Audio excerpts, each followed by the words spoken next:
This is Jessie, and you're listening to Curious Cabinet Podcast.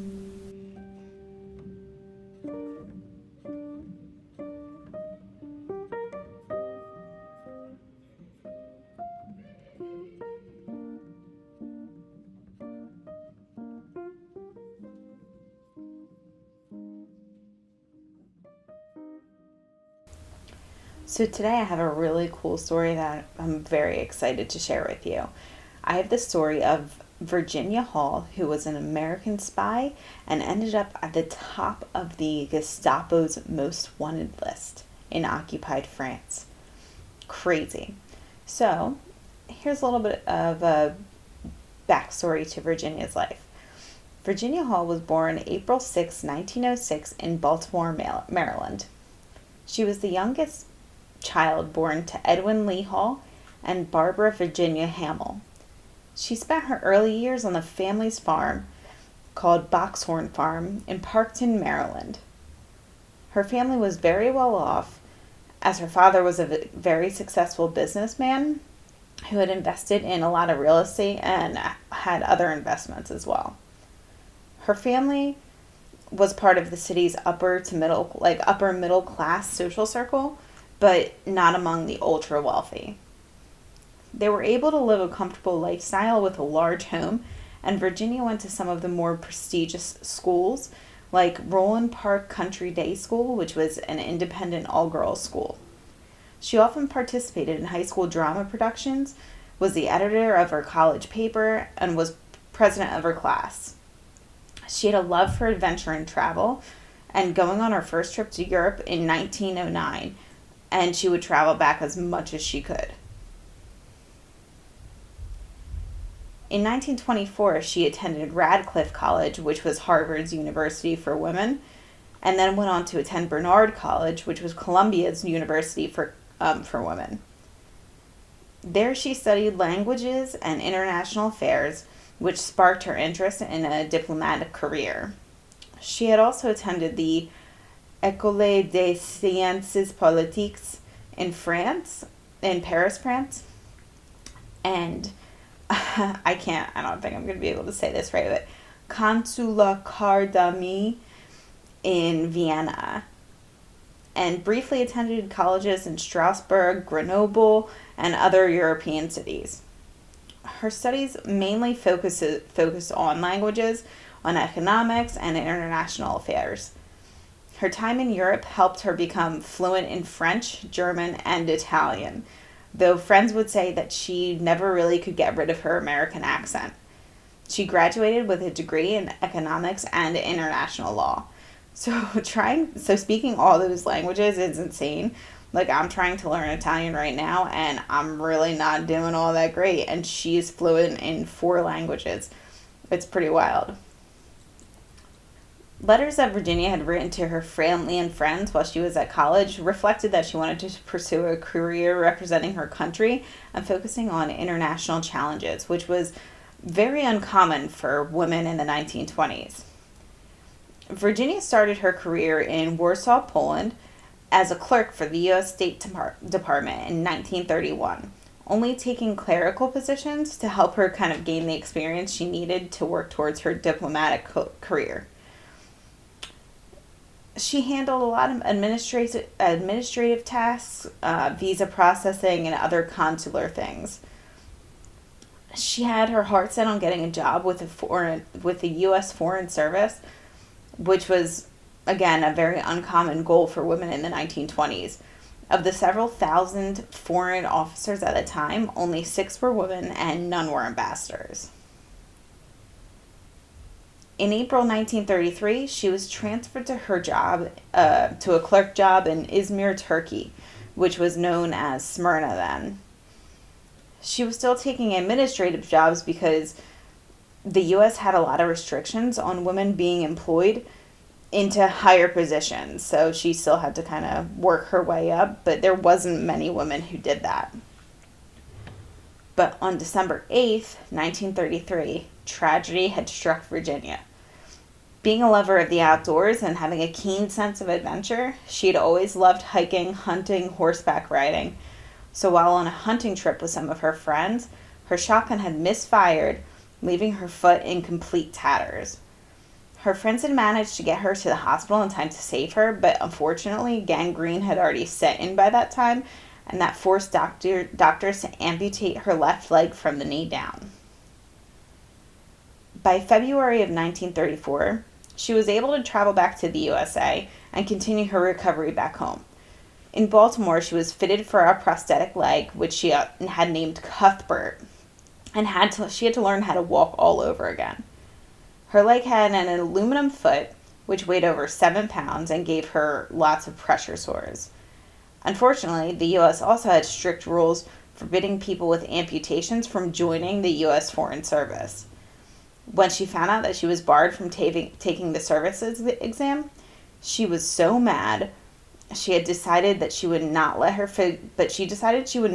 physical limitations define her. By September of 1934, Virginia was ready to go back to work. She had written a letter asking to be reinstated either in Spain, Estonia, or Peru as her top 3 choices. The small office in Estonia had a reputation for being a very nice place to work, but unfortunately there was no position available in the areas that she could have a job in. So they offered her a position in the U.S. consulate in Venice, and by the end of the year she was back at work. In 1937, Virginia asked to complete the Foreign Service exam another time, but the U.S. had the strict rules, so they said, no, you can't, because she was not able-bodied. Her rejection letter went on to explain that because she was an amputee, it was not possible for her to ever qualify under the regulations. Virginia had tried to appeal the decision, but in the meantime she took a position in the U.S. legation in Tallinn, which was Estonia, in June of 1938, where she was yet again a consular clerk. When her appeal was denied, she decided that the routine life of a consular clerk was nice, but there was not enough challenge for her or adventure in her life. So she had retired from her job at the State Department and left for Paris in May of 1939. She then became an ambulance driver for the French Army Medical Corps during the early years of World War II. So this girl travels the world when she's younger. She learns 4 languages, college degrees, has to get part of her leg cut off, has to learn to walk again, and then decides, I'm tired of this life. I'm just going to be an ambulance driver in France in the beginning of World War II, all by the ages of 33, 34 years old, which is insane. Like, she's just like so determined to have some crazy adventure in her life. It's awesome.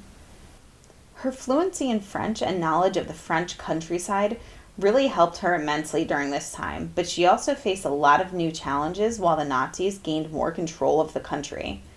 She spent her days helping evacuate the wounded from the front lines during the beginning of the war, which was from September 1939 until May of 1940, which was also known as the Phony War, because it was only small battles here and there. But as the Germans unleashed their full military on France on May 10th, she began working around the clock to try and evacuate as many people as she could to safety until the fall of Paris on June 14th of 1940. On June 22nd, France surrendered to Nazi Germany. Virginia, still wanting to use her efforts to fight in the war, decided it would be best if she escaped to England.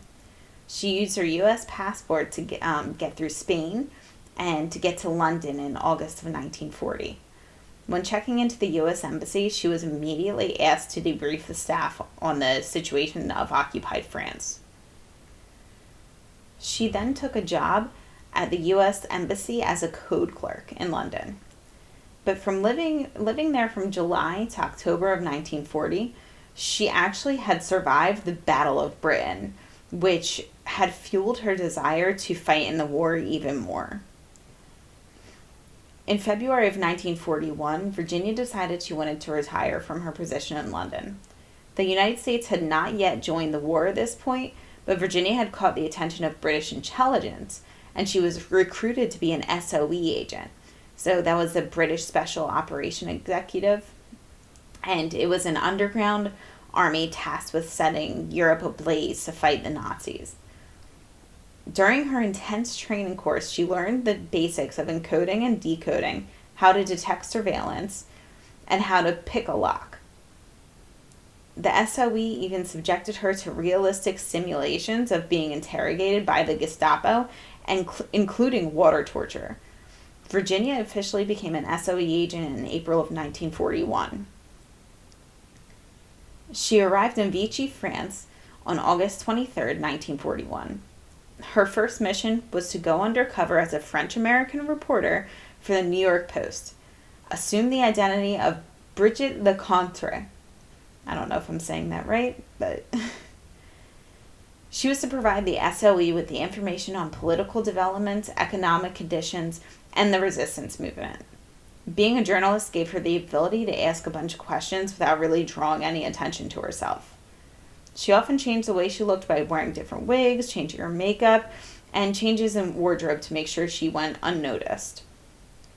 She concealed her limp as much as she possibly could, but she also used that to her advantage because many of the Germans did not expect a woman to be a spy, let alone one with such a disability. The SOE usually kept their agents in the field for about 6 months, but Virginia was so good at what she was doing that she spent the next 15 months working in Lyon. One of Virginia's most crucial contributions to the resistance was the creation of the Heckler Network in August 1941. This operated primarily out of Lyon and was connected to Marseille, Toulouse, and other areas. This was a web of resistance fighters, informants, safe houses, and support personnel, all carefully put together by Virginia to ensure the safety of the people involved and the people they were rescuing. Hall's home was the base for this, but she moved around frequently to avoid drawing any attention to herself. Her cover as a journalist gave her the excuse to move around more frequently as well. The network consisted of 2 small independent cells. Members only knew the people they had direct contact with to minimize the exposure of the operation. There were a series of safe houses to help protect escaped prisoners, down Allied airmen, and house other agents. Virginia also recruited people to forge the documents needed to help those people get back to England safely and to move supplies to resistance groups without question. Her New York Post articles were sent to London and doubled as coded reports for the SOE. She reported on new political policies, production within the area, and public morale, getting information from officials to normal citizens. She oversaw nighttime SOE parachute drops that provided the resistance with weapons, explosives, money, and other supplies. She organized the escape of many POWs from German and French prisons and camps and organized routes to help them flee. She also taught resistance fighters how to sabotage techniques that targeted railways, bridges, and supply lines that caused interference with German supply and logistics. Virginia had many allies who helped her with the war efforts, such as, and I apologize if I get any of these names pronunciations wrong, Germaine Gourvin, the brothel owner in Lyon, France. She had become one of Virginia's most trusted allies, gaining intelligence from German officers and Vichy intelligence, who let too many secrets slip while frequenting the establishment. She also had safe rooms for agents and hid supplies there. Dr. Jean Rousseau, a gynecologist who helped provide medical care when needed and also whose office was used as a meeting point. Gabby Bloch, whose husband was an SOE agent. She helped immensely in the Malzac breakout, which we'll get to shortly, by smuggling tools disguised as food. And also the Golet family, a Toulouse-based family that provided a safe house and storage for weapons and other materials needed for the resistance. Their home was a needed place for conducting operations in southern France. While Virginia did have many, many people on her side trying to help her with the war efforts, she also had double agents who attempted to infiltrate the SOE and reveal their plans. One double agent, who is likely a double agent, named Andre Block, not to be confused with Gabby Block, led to the arrest of 12 SOE agents at a meeting. Hall had suspected something was going to happen at that meeting, and her instincts had led her to skip it. Another double agent was a priest named Robert Elisk, who had infiltrated some of the resistance and fed intelligence to the Gestapo. There's no proof that he had known Virginia during this time, but it definitely led to some roadblocks within her operation. In late 1941, the resistance had been infiltrated by Vici Serezzi, which is, I guess, the police. It was said that this force was even more feared than the Gestapo. They had initially caught a parachuter who landed a couple miles off course, and when interrogated, they found a map in his pocket leading to Villa des Bois in southern France. One of the agents, who previously was captured by police and released, invited other known agents in southern France to come and meet with him at the villa, and one by one they were arrested. Virginia trusted her instincts and decided not to attend that meeting, which they called the Mousetrap of Marseille, and it captured nearly 24 members of the SOE and left them without a single radio operator in all of France. After being arrested, some of the men were released from prison, and women, and they ended up leaving 12 people in the prison, which was called Parisot prison. I'm not sure if I'm saying that correctly, but while they were awaiting trial, they were left in deplorable conditions. The food wasn't good. It was dirty. It was disgusting. And this group of 12 men had become known as Clan Cameron by the SOE. So Gabby Block had been arrested with her husband, Jean-Pierre Block, but she had already been released. She didn't know Virginia personally, but she had heard of her and did everything she could possibly do to get in touch with her and try and figure out a way to get them released from prison, because otherwise they would have gotten the death penalty. So she reached out to Virginia, and Virginia helped compose a plan to help them all escape. In March of 1942, Virginia had gotten word that the Camerons were being moved from Parisot prison to the Vichy and run internment camp in Malzac. Her initial plan was to set them free during the transfer, but they were all weak from being imprisoned and living in such nasty conditions and not being strong because they haven't eaten well. And they were also chained together, so they couldn't run. The orders were to shoot anybody who had tried to escape, so obviously this wouldn't really work out for them, so she put it off. But the conditions at Malzac were much better. The Camerons were now regaining their strength and their health from an improved diet and living conditions. And a man named Michael Trotobus, who was also another resistance hero, was giving them physical training drills every morning to try and get them back in shape. While Gabby would go and visit her husband in the prison, Virginia instructed her on how to identify some of the guards who could potentially be allies, and to have the members of the Camerons identify any spots that may be difficult to see from watchtowers outside. They did this by playing games outside and seeing if any of the guards could see them in different spots when they would kind of go around the side of a building or throw the ball somewhere to see if they would get in trouble. Gabby would frequent the bar where many of the guards would go to drink.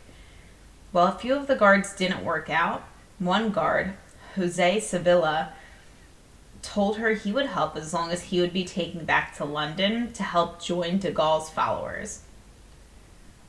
In order to make sure a watchtower was not manned at night, Jose convinced the commandant that it was unsafe in the dark because there was a ladder that swayed badly in the wind.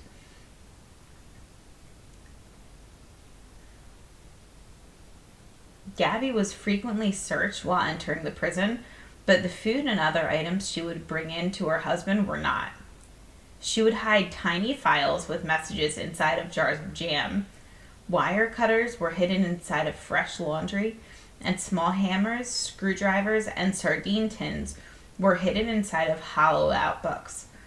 And the sardine tins were good because the metal was made of good quality, but it was also reusable, and they could kind of bend it and make it what they wanted to make out of it. Virginia's final part of the plan. A 70-year-old priest who was also a World War I veteran who had lost his legs and was confined to his wheelchair helped smuggle in a transmitter to the prisoners. This way they could keep in contact with London. The escape routes and safe houses were set up, and their escape was to take place between the 8th and 15th of July. The Camerons would communicate with Virginia and Gabby by giving messages to friendly guards, which were relayed from one to another, eventually giving them to Gabby on her visit. Mistakenly, one of the guards placed a message inside of the coat of the sergeant. On Gabby's arrival to the prison that day, the sergeant took her in for questioning about the plan. Gabby was terrified, but the sergeant quickly switched his tune and offered help. For 50,000 francs, of course. Virginia quickly supplied him these funds, and the escape plan resumed. Every part of this escape was planned down to the second. The Camerons had to work their way through several yards of barbed wire in under a minute. They were to leave at the time when a cigarette had been lit in Watchtower 7, but the friendly guard who was instructed to do so never showed up, and Jose ended up getting to the watchtower and lighting a pipe to signal that it was time for them to escape. The men had used a makeshift key, which they had made out of sardine tins, and to escape and run to the fence, where they used a string to signal if it was safe to go. Another friendly guard instructed them to be more quiet before turning and walking away, and all 12 men crawled under the wire one by one. In 12 minutes, the 12 men had escaped. They made their way through the countryside a couple of miles away before meeting the getaway driver and were never seen or heard. The guards had only noticed at daybreak and then launched a manhunt. By that point, the men had been stocked away in different safe houses, and they waited for the commotion to die down before eventually making their way to London. This escape had become one of the SOE's most useful operations, and Gabby and her children went to London to rejoin her husband, where they both went on to serve the French security service. With Virginia becoming such a success with the SOE and all of the trouble she was creating for the Germans, she started gaining a lot of attention from the Gestapo. They could never really figure out who she was, since she was such a master of disguise and evasion. They knew they were looking for a French-Canadian woman, but they had nicknamed her, and I apologize if I'm not saying this correctly, but La Dame qui boit, which is in English, the limping lady. In November of 1942, the Nazis took full control of France.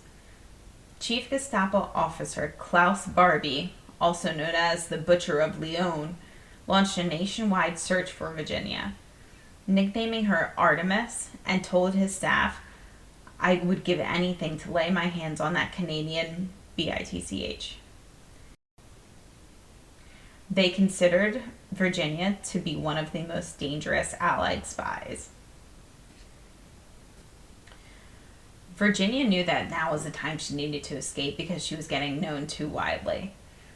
She was aware of a man by the name of Robert Alisk, who we talked about earlier, who had infiltrated the SOE, and as much as she didn't want to leave her network of faithful informants, she wasn't sure what extent of information that they had on her. One of her agents, Brian Stonehouse, who was an illustrator for Vogue, had been captured, but he refused to give up her name, even under horrific torture, giving her a few more days to escape. She took a train to Perpignan, nearly 300 miles away. She had to change trains and do so while avoiding the Gestapo under disguise.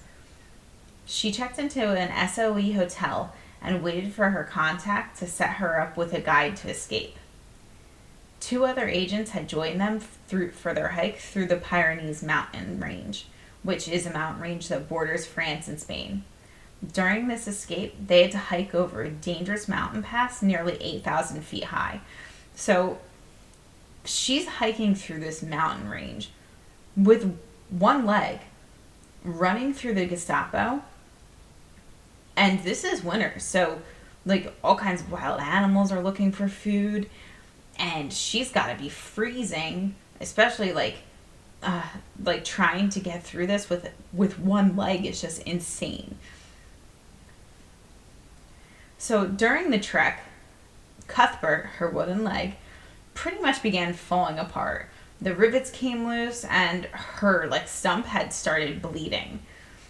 And if climbing up the mountains wasn't hard enough, the descent was even trickier because she had to balance herself on one leg. But it didn't stop her, and she continued to keep up with the men on the journey. After hiking through the mountains all night, the 3 of them finally reached San Juan in Spain in the early morning.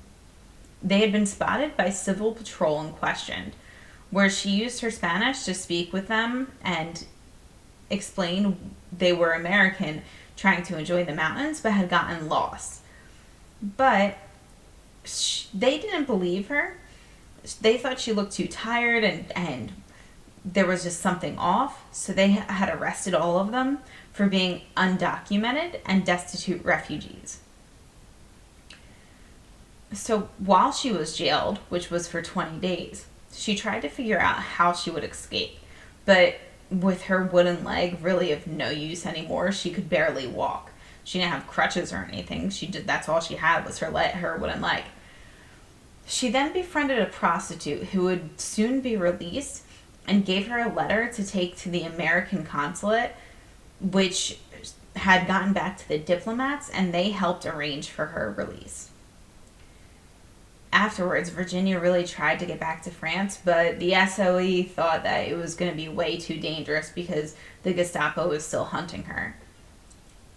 So at that point, her time in her time in France was done. She had taken a job in Madrid and then was transferred back to London and to train in wireless transmissions. She was still looking for a way to get back into occupied France, but they really didn't want to let her. So she had asked to be transferred to the American Office of Special Services, known as the OSS. So both SOE and OSS trained from the same headquarters in London.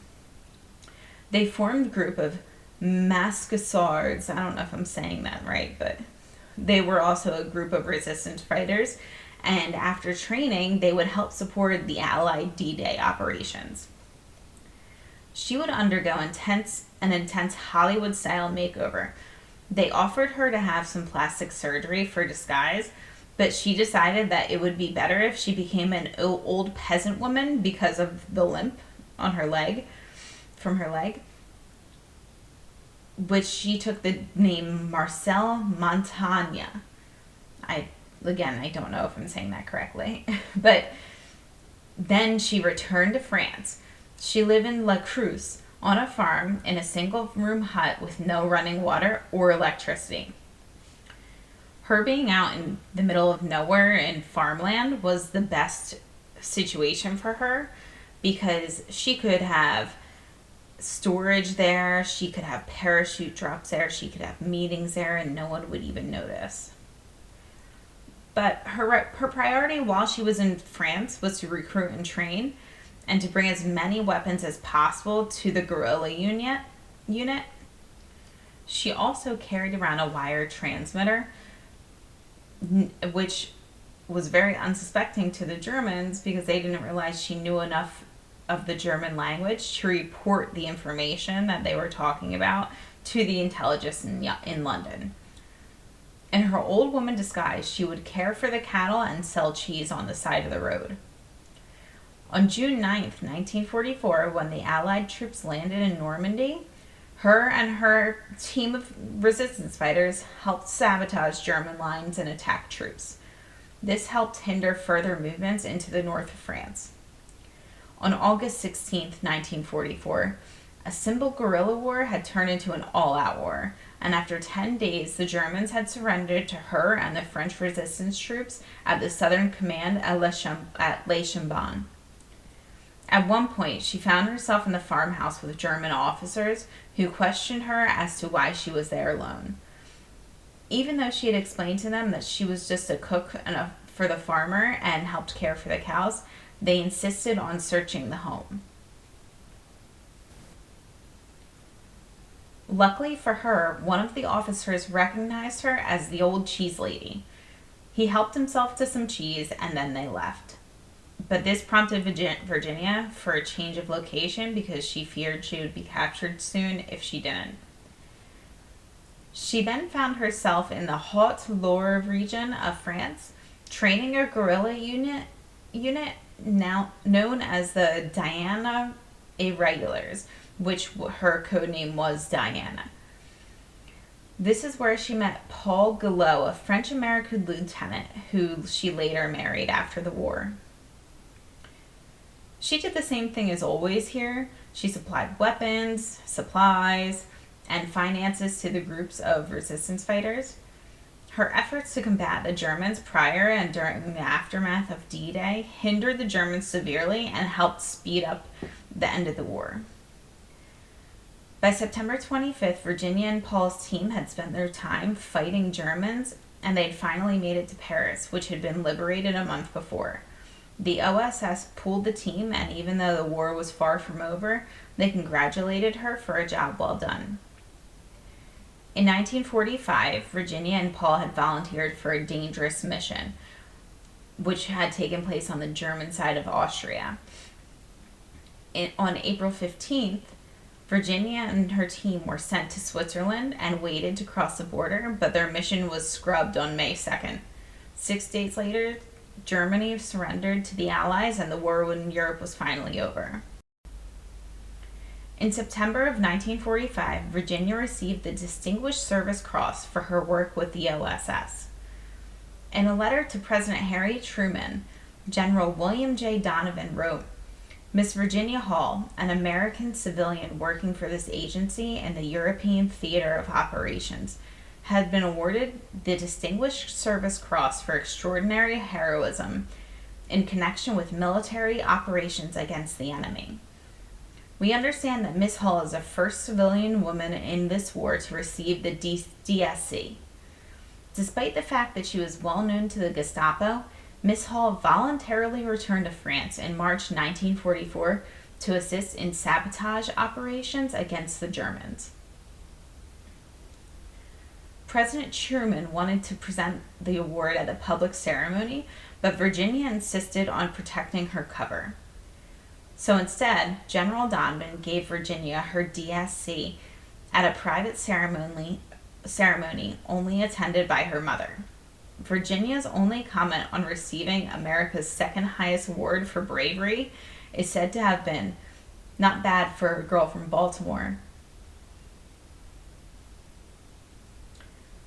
She had also been awarded the Croix de Guerre with Palm by France and made an honorary member of the Order of the British Empire, the MBE. Her name was added to the Military Intelligence Corps Hall of Fame in 1888 after her death. After the war, she did attempt to join the U.S. Foreign Service once again since the OSS had since been dismantled, but unfortunately she was rejected due to budget cutbacks this time. She then joined with the CIA, working as a field agent in Europe until 1948. In 1950, Paul and Virginia had gotten married. She was the first woman to become a member of the CIA's career staff and worked there until mandatory retirement at the age of 60. She went back to living on her farm in Barnestown, Maryland, and died at the age of 76. And that is the story of Miss Virginia Hall. So much courage from such a young woman going through so much. It's just absolutely insane when you think about what she really had to go through. And I'm sure that was only a fraction of what she had really encountered along the way. If you like this podcast, like my channel, find me on YouTube, Facebook, Instagram, Spotify, Amazon, and tune in for all new episodes every Tuesday.